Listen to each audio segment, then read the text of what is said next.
五十嵐亮、20歳、大学3年生です。一応映画の登場人物をモチーフにしたんですけど、ミステリートレインっていう映画に出てくる人物で、緑のジャケット、ロベルタ・ディ・カメリーノのヴィンテージのジャケットに、あとインナーのシャツがヴィンテージのシースルーなんですけど、で中のベストがカミエル・フォートエンスっていうブランドのもので、ボトムスがオーラリーのホワイトデニムで、靴がパラブーツのヴィンテージの靴になっていて、ちょっとその人物よりも綺麗めにシフトチェンジしてコーディネートしました。その日の状況だったり行く場所の自分の立場だったり立ち位置を意識しながら、色味だったりシルエットの組み合わせを考えてますね。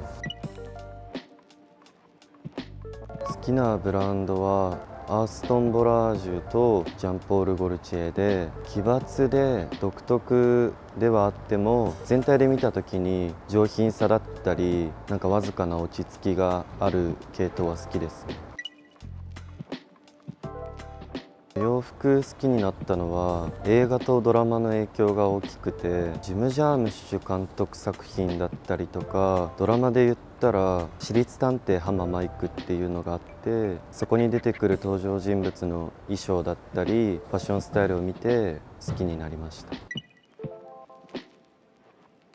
僕の地元が新潟なんですけど、新潟の古町っていう場所にあるシスターっていうセレクトショップがおすすめですね。使ってる財布はヴィンテージで買ったドルチェンダガッパーナの財布で、お金入れるものに高いお金出すことの免疫がまだないので、低価格でデザインが面白いものとかを探したりしてます。使ってる香水は母が若い時に海外に行くことが多くて、シャネルとかディオールとか、あとはエルメスとかのさまざまなブランドの香水を若い時買ってて、それを僕が上京する前に何個かいただいたので、それをシチュエーションに分けて使ったりしてますね。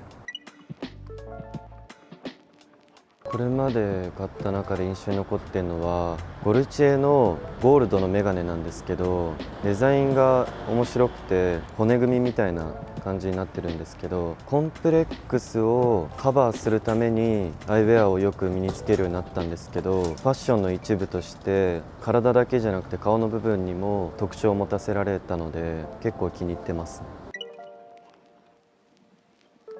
ファッションアイテムで一番好きなカテゴリーはアイウェアですね。そのコンプレックスのカバーとして身につけることが多かったんですけど、アンティークのメガネだったり金子メガネさんのサングラスとかは結構気に入ってて、ファッションの一部としての印象の変化が一番顔の中で大きいかなと思うので、アイウェアは欠かさずに使ってますね。今日はこれ金子メガネさんの一応サングラスなんですけど、レンズ濃いものがあまり好きじゃないので、結構薄めのブルーっぽいものを入れて使ってますね。人が多いところとか街の様子が情報量が多いところとか行くときは暗い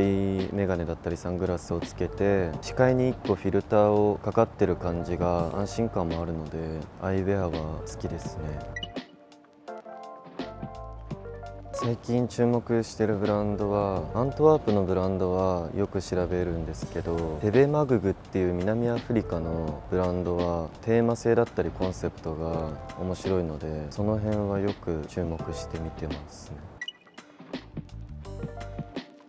決まって通ってる部分はないんですけど、知人の紹介だったりとかおすすめされた店だったり、あとは SNS で美容師さんのアカウントを調べていいなと思ったところに足を運ぶようにしています。僕が一番大きい影響を受けたのは、俳優さんだったり映画の作品はきっかけの一つではあるんですけど、一番最初は小学生の頃に母の影響でジャニーズを見るようになって、でそのジャニーズさんの活動量の多さ、ライブもやってグループ活動もやって、あとダンスの振り付けも覚えたりとか、それとは別に役者さんの仕事をやったりとかっていう中で活動してるっていうのが尊敬もしますし、刺激も多かったので、そこがきっかけで芸能の方の道の興味が湧いたりとか、今好きなものである映画だったり俳優さんにつながってるんじゃないかなっていうのは強く思ってますね。僕の趣味は古くからある居酒屋さんだったりとか喫茶店に一人で行くことが多くて、あとは映画鑑賞なんですけど、大きい映画館じゃなくてミニシアターだったり名画座で古い映画、出会ったことのない作品を見に行ったりしてます。好きな本は2つあるんですけど、1つが原民喜さんの「心眼の国」っていうのがあって、本人の被爆体験を起こした内容なんですけど、なんか痛くも美しく感じてしまうような内容なので好きですね。もう1つが宮本武蔵の五輪書っていうのがあって、剣術だったりとか兵法を書いてあるんですけど、意外と現代に置き換えて考えることもできて、物事への取り組み方もそうですし、あと心の沈ませ方だったり整え方っていうのを教えてくれる作品ですね。好きな映画は邦画だと西川美和監督作品はどれも好きで、中でも小田切丈さんと香川さんが出てた「揺れる」っていう作品は何度見ても心震わされるので定期的に見るようにしてますね。洋画だと「ナイト・オン・ザ・プラネット」とあと「リトル・フォレスト」っていう作品が好きです。おすすめの一曲は森田童子さんの「例えば僕が死んだら」っていう曲があって、森田さんの世界観だったり声だったり歌詞っていうのがすごくどんな状況下においてもなんか心に寄り添ってくれる感覚があるので大好きです。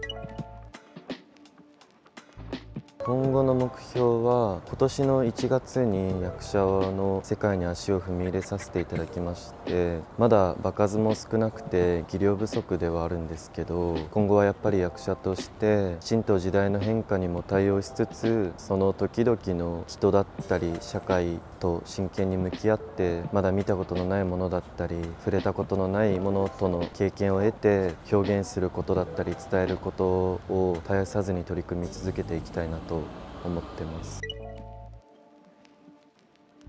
好きな食べ物は結構あるんですけど、そばと馬刺しとしめ鯖なんですけど、2週間ぐらい3食全部そばを食べてたらアレルギーになっちゃったので、今後そばを食べるときは覚悟がいるなと思ってます。3年前に新潟から上京してきたんですけど、遊びに行く時とかは基本的に1人が多いんですけど、最近になって寂しさ加減が増加してしまったので、これを機会に友達になってくれる方がいたらすごく嬉しいです。